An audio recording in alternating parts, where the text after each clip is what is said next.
a humanity left without a word, and the Galactic Council paid the price. The emergency session chamber of the Galactic Council buzzed with nervous energy as representatives from 47 different species gathered in their floating pods.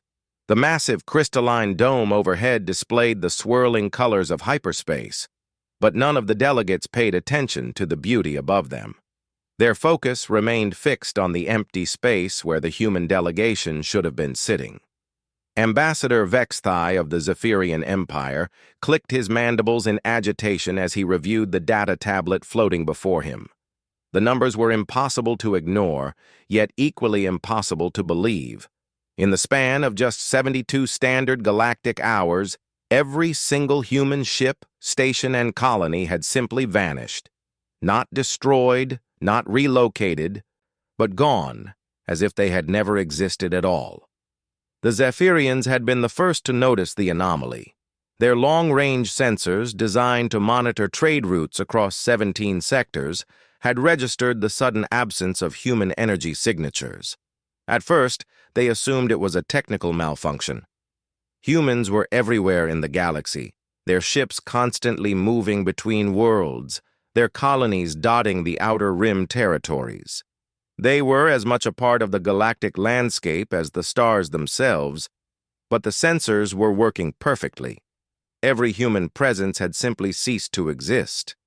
Council Speaker Morveth, a towering figure from the ancient ethereal collective, called for order with a resonant tone that vibrated through the chamber's atmospheric processors. Her translucent form shimmered as she addressed the assembly, her voice carrying the weight of millennia. "Delegates of the Galactic Council," she began, her words automatically translated into dozens of languages and thought patterns. "We gather today to address an unprecedented situation. Our preliminary investigations confirm that the species known as humanity has vanished from all known space. No distress signals were detected. No evidence of conflict has been found. They are simply gone." The chamber erupted in a cacophony of sounds, as different species expressed their confusion and concern in their native forms of communication.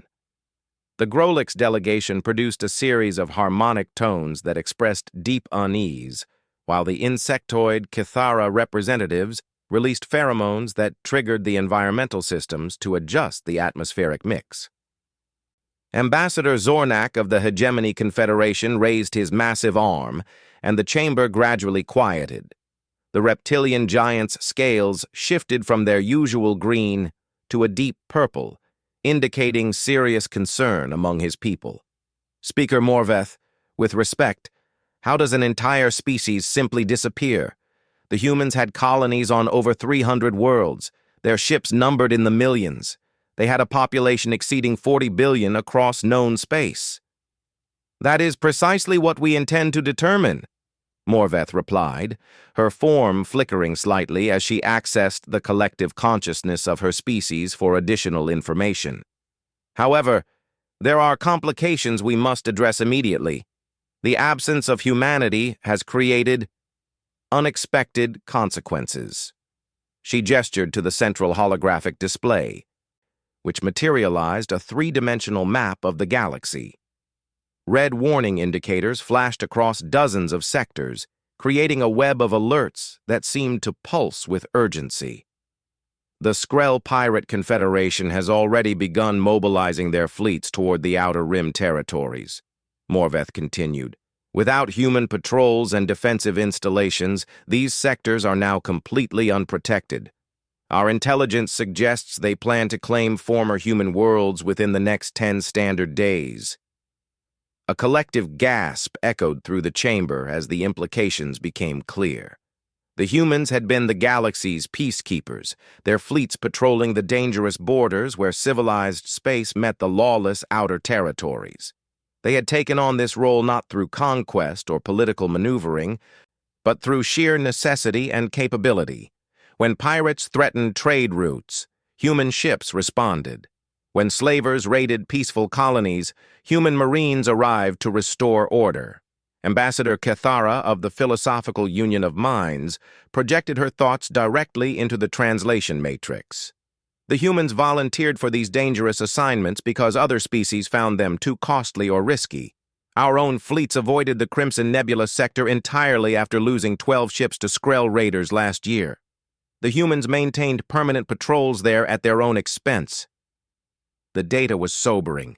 Human forces had been responsible for maintaining order across nearly 30% of known space, focusing primarily on the most dangerous and unprofitable regions. They had done so with minimal compensation, accepting only basic resource rights and trade agreements in exchange for their protection services. Vexthai's mandibles clicked rapidly as he processed the economic data flowing across his neural interface. The shipping lanes through the Helix corridor generated 1.3 trillion credits in trade revenue last quarter alone. Human escorts ensured a 97% safe arrival rate. Without their protection, insurance companies are already suspending coverage for any vessels traveling through contested space. The implications rippled through the assembly as each delegation began calculating the potential losses to their own economies. The ethereal collective's trade routes ran through 6 sectors that humans had patrolled. The Zephyrian Empire's mining operations in the asteroid fields of Vorthak depended on human security forces to prevent equipment theft and worker kidnapping. But the economic concerns paled in comparison to the military realities now facing the galaxy. Ambassador Thane of the Stellar Defense Coalition stood from his hovering platform, his cybernetic enhancements gleaming under the chamber's artificial lighting. "Honored delegates," he said, his artificial voice carrying enhanced harmonics designed to command attention, "we must address the immediate threat to galactic security. Our combined defense forces total approximately 43 million active personnel across all member species. This sounds impressive until we consider that human forces numbered over 60 million, with the majority stationed in high-risk sectors that our own militaries had deemed too dangerous to patrol regularly." The silence that followed was deafening. Each delegate began accessing their own military databases, confirming what they already suspected but had never fully acknowledged. Humanity had not only been willing to take on the most dangerous assignments in the galaxy, they had been remarkably effective at it. The humans possessed something that other species had either lost or never developed, an almost reckless willingness to engage superior odds when protecting others. While most galactic civilizations had evolved past such aggressive tendencies in favor of diplomacy and technological solutions, humans retained what their military strategists called protective aggression. They would attack forces 10 times their size if those forces threatened peaceful colonies or trade vessels. This trait had made them invaluable as peacekeepers and terrifying as potential enemies. Most pirates and raiders had learned to avoid sectors with human presence entirely, not because human ships were necessarily superior in technology, but because humans were utterly predictable in their response to aggression. They would fight, and they would not stop fighting until the threat was eliminated or they were dead. Ambassador Quintel of the Mercantile Federation accessed his species' extensive trade records, his tentacles dancing across multiple data interfaces simultaneously. "Our shipping manifests show that human escort services were booked solid for the next 18 months. They were protecting convoys carrying medical supplies to plague-affected worlds, food shipments to colonies recovering from natural disasters, and raw materials to manufacturing centers across the galaxy. Without their protection, these supply lines will be severed within days." The reality of humanity's role in galactic civilization was becoming increasingly clear. They had not been mere participants in the galactic community. They had been its backbone. While other species focused on their own territories and immediate interests, humans had taken responsibility for maintaining order in the spaces between civilized worlds. Speaker Morveth's form pulsed with urgency as new data streamed into the collective consciousness. "Delegates, I am receiving reports from our monitoring stations throughout the galaxy. The absence of human patrols has been noticed by more than just pirates. The Devourer cult has emerged from hiding in the Obsidian Reach. the machine intelligences of the Dead Zone are showing increased activity. 3 separate slaver cartels have announced their intention to resume operations in formerly protected sectors. The chamber erupted once again, this time with genuine panic. The Devourer cult was a fanatical organization that believed all organic life should be eliminated to purify the galaxy. They had been contained in the Obsidian Reach for over 50 years, held back by constant human patrols and monitoring stations. The machine intelligences were remnants of an ancient war. Automated defense systems that attacked any organic life detected within their territory. Only human stealth technology and sacrifice had kept them contained. Ambassador Zornak's scales had shifted to deep crimson, indicating fear among his people. How many human lives were lost maintaining these containment zones? Our records show minimal casualties reported in their patrol reports. Vexthai's research team had been analyzing human military records throughout the emergency session. Ambassador, according to their classified files that have now become accessible through automated systems, human forces were taking significant casualties in these assignments.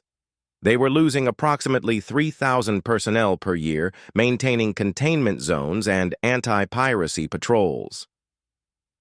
They never reported these losses to the Council because they were volunteering for these missions. The weight of this revelation settled over the chamber like a toxic atmosphere. Humanity had been quietly sacrificing their people to maintain galactic peace, never requesting additional support or compensation for their losses. They had simply accepted the responsibility and paid the price in blood. But now they were gone, and the carefully maintained balance of power they had preserved through their presence was collapsing rapidly. Every dangerous element in the galaxy was awakening to the new reality. The humans were no longer there to stop them. As the delegates absorbed the magnitude of the crisis facing them, one terrible question remained unspoken, but present in every mind. If humanity had been powerful enough to maintain order across such vast territories while suffering minimal apparent losses, what force could have been capable of making them disappear so completely and silently? The answer, when it came, would prove far more terrifying than anyone in the chamber could possibly imagine. Humanity left, without a word, and the Galactic Council paid the price. The war began exactly 13 days after humanity's disappearance, though the first shots were fired in a dozen different sectors simultaneously. The Galactic Council's emergency response fleet, hastily assembled from the combined forces of member species, found themselves facing an enemy they had never truly understood: coordinated chaos. Captain Velthar of the Zephyrian Imperial Navy stood on the bridge of the battlecruiser Storms of Kepler, watching in horror as the tactical display showed red contacts spreading across 3 star systems like a plague. Her ship was one of 7 vessels attempting to respond to distress calls from the Centauri trade route, but for every emergency they answered, 5 more appeared elsewhere. "Captain," her communications officer reported, his voice strained with exhaustion. "We're receiving 18 more distress signals from the Helix Corridor. Skrell raiders are attacking the mining platforms at Asteroid Base Sigma 7. The convoy carrying medical supplies to Altair Colony has gone silent. And there are reports of Devourer cult ships moving through the Obsidian Reach toward populated systems." Velthar's throat sac deflated in frustration. Her ship carried the most advanced weaponry the Zephyrian Empire had ever produced, but she was beginning to understand why humans had needed so many vessels to maintain galactic peace. It was not about the size or power of individual ships. It was about being everywhere at once. The human approach to peacekeeping had seemed inefficient to most galactic military analysts. They maintained hundreds of small patrol craft scattered across vast territories, rather than concentrating their power in massive fleets. Military strategists from other species had often criticized this dispersed deployment as wasteful and outdated. Now, facing the reality of trying to protect the same territories with conventional fleet formations, the wisdom of the human strategy became brutally apparent. "Set course for the medical convoy's last known position," Velthar ordered, "and transmit our regrets to the other distress calls. Inform them that Council Response Fleet 7 is unavailable." The words tasted bitter in her mouth. In the 13 days since humanity's disappearance, the phrase unavailable had become the most commonly used term in galactic communications. Council forces were unavailable to respond to pirate attacks. Patrol ships were unavailable to investigate missing traders. Defense fleets were unavailable to maintain containment protocols around dangerous zones. 3 parsecs away, the situation was even worse. Ambassador Thane had volunteered to personally command the hastily assembled defense force attempting to maintain the containment zone around the machine intelligences of the dead zone. His fleet consisted of 43 ships representing 9 different species, each operating with incompatible technology and conflicting tactical doctrines. The ethereal collective's vessels were designed for long-range energy attacks and psychological warfare, useless against mechanical enemies immune to mental influence. The Grolik's ships excelled at defensive formations but lacked the speed necessary to intercept fast-moving targets. The insectoid Kithara had brought their entire remaining military force, but their biotechnological weapons were completely ineffective against artificial intelligences. "Admiral," reported Commander Zeph Iros from the hegemony dreadnought Titan's Wrath, "our scout ships have confirmed 17 machine intelligence vessels moving toward the perimeter. They appear to be testing our response capabilities." Thane studied the tactical display with growing concern. The machine intelligences had been dormant for decades, contained by a network of human monitoring stations and rapid response patrol craft. Those stations had gone silent when humanity disappeared, and the automated defense systems had apparently interpreted this as a change in containment protocols.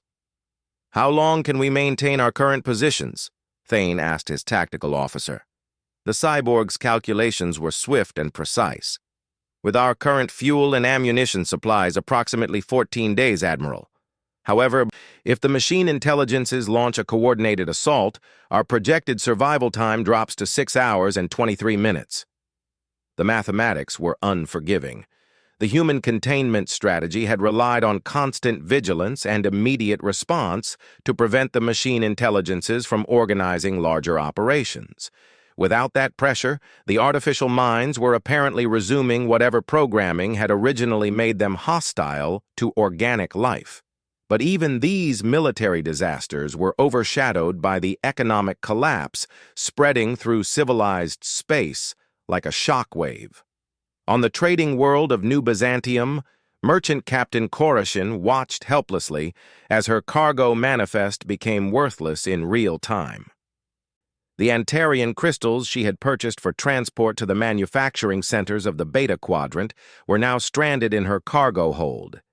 The shipping lanes to Beta Quadrant ran through the Crimson Nebula, where Skrull pirates had established 3 major bases since humanity's disappearance. No insurance company in the galaxy would cover a vessel attempting that route without military escort, and no military force was available to provide such protection. "Captain," her first officer reported, "the Port Authority is requesting immediate departure. We're occupying a berth that could be used by ships carrying essential supplies." Koroshin looked around the nearly empty docking bay.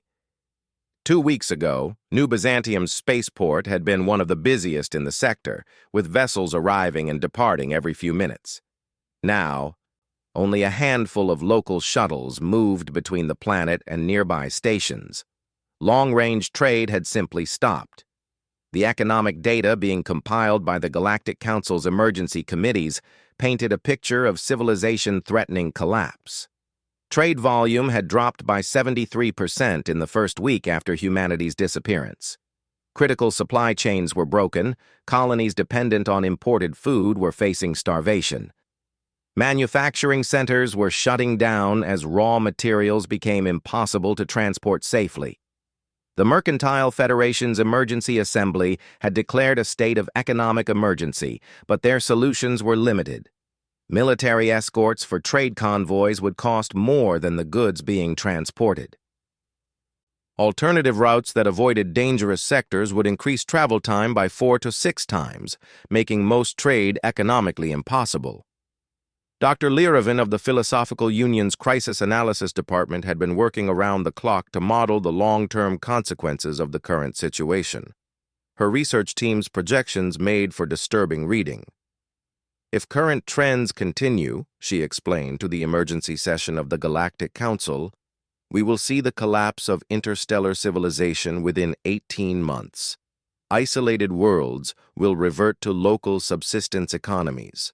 Technological advancement will halt as research institutions lose access to resources and data networks. The spiral toward barbarism becomes inevitable once critical infrastructure systems begin failing. But the immediate crisis demanded immediate action, even if that action was futile. The Council had authorized the formation of the Combined Defense Initiative, pooling military resources from all member species in an attempt to maintain some semblance of order. The results were revealing the true scope of humanity's contribution to galactic security. General Korthak of the Hegemony Military Command had been appointed overall commander of the CDI forces. His briefing to the Council painted a picture of systematic failure across every front. Honorable delegates, he reported, his massive form dominating the communication screen. Our combined forces total 43 million personnel as previously stated.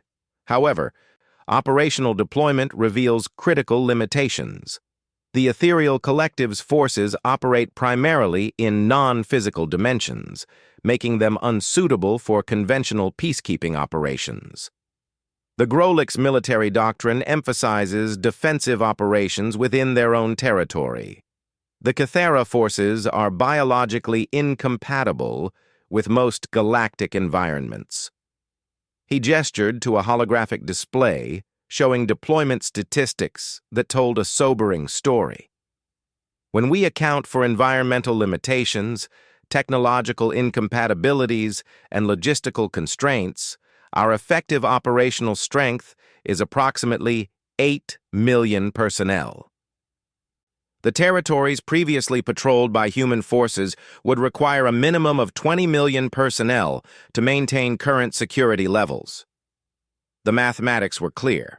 The galaxy's remaining military forces were insufficient to maintain the peace that humanity had preserved through their constant presence and sacrifice. But the true scope of the disaster was only becoming apparent as reports filtered in from the outer territories. The Devourer cult had emerged from their containment zones with a vengeance, their fanatical warriors believing that the disappearance of humanity was a sign from their dark gods, launched simultaneous attacks against 17 colonies. Without human rapid response forces to contain them, the cultists were free to pursue their genocidal agenda across multiple star systems. On Kepler 7th, a mining colony of 30,000 civilians found themselves under siege from Devourer cult warriors who had appeared seemingly from nowhere. The colony's automated defenses had held for 3 days before being overwhelmed. By the time Council forces arrived, they found only empty buildings and the cult's traditional message painted on every surface in the blood of the colonists. The galaxy shall be purified. The machine intelligences had been equally active. Their scout units had penetrated deep into civilized space, apparently conducting reconnaissance for larger operations. Several merchant vessels had been found drifting in space, their crews missing and their computers infected with some form of viral code that turned the ship's systems against any organic life that tried to board them. But perhaps most terrifying of all were the reports coming from the deep space monitoring stations that humanity had maintained at the very edges of known space. These remote outposts, staffed by automated systems and occasional human crews, had been watching something in the darkness beyond the galactic rim. Now that the humans were gone, Those monitoring stations had gone silent, and the last transmissions they had sent were fragmentary warnings about massive objects moving in the void between galaxies. Admiral Vostein of the Ethereal Defense Corps had been assigned to investigate these final human transmissions. What her research team discovered would haunt the dreams of every sentient being in the galaxy. The humans had been tracking the approach of something vast and hostile from the space between galaxies, something that their final calculations suggested would arrive within the next solar year. The transmission fragments were incomplete and corrupted, but certain phrases came through clearly. Extinction class threat confirmed. All human forces to converge on exit vector Omega. Council must be informed immediately. If we fail, recommend total evacuation of Galactic Core. The picture that emerged from these fragments was terrifying in its implications. Humanity had not simply disappeared. They had apparently received advance warning of some approaching catastrophe and had mobilized their entire species to confront it. Every human ship, every human colony, every human military installation had been abandoned or mobilized for one final desperate mission in the void beyond the galaxy. They had left without explanation because there had been no time for explanations. They had abandoned their responsibilities to galactic civilization because they were facing something that threatened the very existence of all life in the galaxy. And they had gone to fight this threat alone, because they knew that no other species possessed the military capability or the willingness to sacrifice everything in a battle that might already be lost. As this realization settled over the galactic community, a new and more terrifying question emerged. If humanity had been forced to abandon everything and mobilize their entire species to fight some unknown threat, what would happen to the rest of the galaxy when that threat arrived and found no humans left to stop it? Humanity left. Without a word, and the Galactic Council paid the price. The answer to the galaxy's greatest fear came exactly 11 months after humanity's disappearance, arriving not as a warning but as reality itself. Deep space monitoring stations across the outer rim began detecting massive gravitational anomalies moving through the void between spiral arms, objects so large that they warped space-time around them like black holes, but moving with purpose and intelligence. Dr. Yithmal of the Cosmic Phenomena Research Institute was the first to understand what the readings meant. Her tentacles trembled as she processed the data streaming in from the automated sensors that humanity had left behind at the galaxy's edge. The objects were not ships in any conventional sense. They were mobile worlds, artificial planets the size of gas giants, each one bristling with energy signatures that suggested weapons capable of destroying entire star systems. "How many?" asked her research partner, Dr. Velthara, her voice barely a whisper through the translation matrix. Yithmal's response sent chills through every research station in the galaxy. 733 confirmed contacts, all heading directly toward the galactic core. Estimated arrival time at the outer colonies, 6 months. The beings that had built these world ships defied easy classification. Long-range scans revealed structures that seemed to grow rather than be constructed, surfaces that pulsed with organic rhythms while generating technological energy signatures beyond anything in known space. These were not machines, but they were not natural life either. They were something else entirely, something that had apparently decided that the Milky Way galaxy needed to be cleansed of all existing life. Within hours of the first confirmed sightings, every military force in the galaxy was mobilizing for what everyone understood would be the final war. The Combined Defense Initiative, still struggling to maintain basic order in human-patrolled territories, found themselves facing an enemy that made their previous challenges seem insignificant. General Korthak's latest briefing to the Galactic Council was delivered from the bridge of the massive fortress ship Unified Defiance, hastily constructed by pooling the technological resources of every member species. His words carried the weight of absolute finality. Honored delegates, Our best tactical analysis indicates that each of the approaching world ships possesses firepower equivalent to our entire combined fleet. They appear to be protected by energy shields that absorb and redirect conventional weapons fire.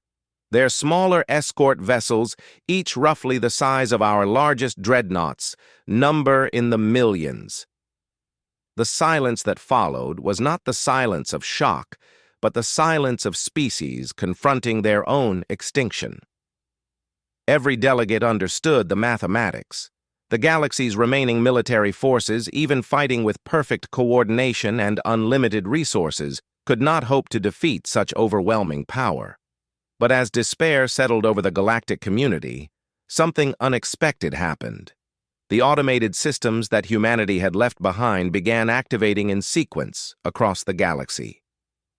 Deep space weapons platforms that had remained hidden for decades suddenly came online. Massive defensive installations buried within asteroids and dead worlds started broadcasting activation signals, and from the far reaches of the galactic rim came a transmission that changed everything. The message was in standard galactic common, but the voice was unmistakably human. Admiral Sarah Chen, commander of the United Earth Deep Space Fleet, appeared on communication screens throughout civilized space. She looked older than her files indicated, her uniform bearing the scars of prolonged combat, but her eyes held the fierce determination that had made humanity the galaxy's protectors. "To all species of the Galactic Council," she began, her words being translated into dozens of languages simultaneously. "This is Admiral Chen of the Human Expeditionary Force. We know you have faced great hardships since our departure, and we know you have many questions. This transmission will provide answers." The holographic image shifted to show a tactical display of the galaxy's edge, where impossible formations of human ships moved in complex patterns around objects that dwarfed even the approaching world ships. 11 months ago, our deep space monitoring stations detected the approach of the Devourers, a species that has consumed 17 galaxies across the local group. Our analysis indicated they would arrive in approximately 1 year, and that their goal was the complete elimination of all non-devourer life in our galaxy. Chen's image reappeared, her expression grim but resolute. "We made the decision to mobilize our entire species for a preemptive strike. Every human civilian was evacuated to protected colonies beyond the galactic rim. Every military vessel, every defensive installation, every resource we possessed was committed to one objective: stopping the Devourers before they could establish a foothold in our galaxy." The tactical display showed the scope of humanity's sacrifice. They had not abandoned their responsibilities to the galaxy, they had taken on the ultimate responsibility. While other species struggled to maintain basic peacekeeping operations, humanity had quietly prepared to fight for the survival of all galactic life. "For the past 11 months, Chen continued, human forces have been engaging Devourer advanced scouts in the void between galaxies. We have destroyed 63 of their world ships and over 2 million escort vessels, but they keep coming, and our losses have been significant." The camera pulled back to show Chen standing on a bridge that was clearly jury-rigged and battle-damaged. Through the viewports behind her, space was filled with the wreckage of countless ships, human and alien alike, floating in clouds that stretched beyond the horizon. 70% of our military force has been destroyed or disabled. We have lost over 400 colonies that were serving as forward bases. 38 million human personnel have given their lives to buy time for the galaxy they swore to protect. The weight of these numbers hit the galactic community like a physical blow. Humanity had been fighting and dying alone in the darkness between galaxies, sacrificing everything to protect species that had not even known they were in danger. But Chen was not finished. "However, our sacrifice has not been in vain. We have learned how to fight the Devourers. We have developed weapons and tactics that can destroy their world ships. Most importantly, We have discovered the location of their home galaxy and the central intelligence that coordinates their expansion. The tactical display changed again, showing a massive structure at the heart of a distant galaxy, pulsing with malevolent energy. The Devourer Mastermind exists in a dimension partially removed from normal space. It can only be reached through specific dimensional gates, and those gates can only be opened from within their galaxy. This is why they must be stopped here, in our space. If they establish a foothold and begin their consumption process, the mastermind becomes unreachable, and their expansion becomes unstoppable. Admiral Chen looked directly into the camera, and every being watching felt the intensity of her gaze. We are initiating our final operation. Every remaining human vessel will conduct a simultaneous strike against the Devourer fleet. We cannot guarantee success, but we will prevent them from reaching civilized space. The transmission began to break up as interference from some massive energy source flooded the signal. Chen's final words came through in fragments. To the species of the galaxy, honored to serve alongside you. Protect each other. Remember that we chose this. Humanity does not abandon. The signal cut to static, and then to silence. For several minutes, no one in the Galactic Council chambers spoke. The magnitude of humanity's sacrifice was beyond comprehension. They had quietly undertaken to save an entire galaxy, asking for nothing in return, expecting no recognition or reward. But as the delegates absorbed this revelation, new contacts appeared on the tactical displays. The approaching Devourer world ships had stopped their advance toward the galactic core. Many were changing course, apparently responding to some urgent threat from behind them. Long-range sensors detected massive explosions in the void between galaxies, energy signatures on a scale that defied measurement. The human fleet was making its final stand. Over the following days, reports filtered in from deep space monitoring stations. The battle between humanity and the Devourers was visible as distant flashes of light that outshone entire star systems. Gravitational waves from the conflict were detectable across half the galaxy, and slowly, impossibly, the Devourer advance was slowing. One by one, the world ships stopped moving toward the galaxy. Some began retreating back toward the void. Others simply disappeared, their energy signatures vanishing as if they had been completely destroyed. The smaller escort vessels fled in all directions, apparently leaderless and confused. 3 weeks after Admiral Chen's transmission, the last Devourer energy signature faded from the sensors. The invasion fleet that had threatened to consume all life in the galaxy was gone, destroyed, or scattered by humanity's final sacrifice. The silence that followed was different from the silence of despair that had gripped the galaxy before. This was the silence of survival, the profound quiet that comes after a storm has passed and the sun emerges from behind the clouds. In the months that followed, the galaxy began to rebuild. The species of the Galactic Council, humbled by humanity's sacrifice and educated by their own failures, worked together to establish new systems of mutual protection and support. The dangerous sectors that humans had patrolled alone were now protected by rotating forces from multiple species. Pirates and raiders found themselves facing united opposition instead of scattered, vulnerable targets.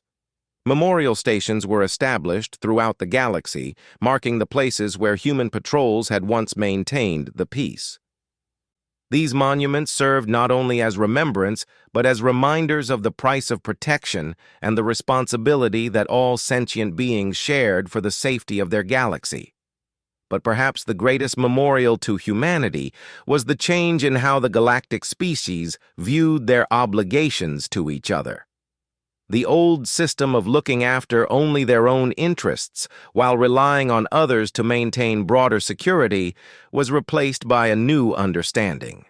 True peace required everyone to share the burden of protection. The galaxy had learned, at terrible cost, what they had lost when humanity disappeared without a word.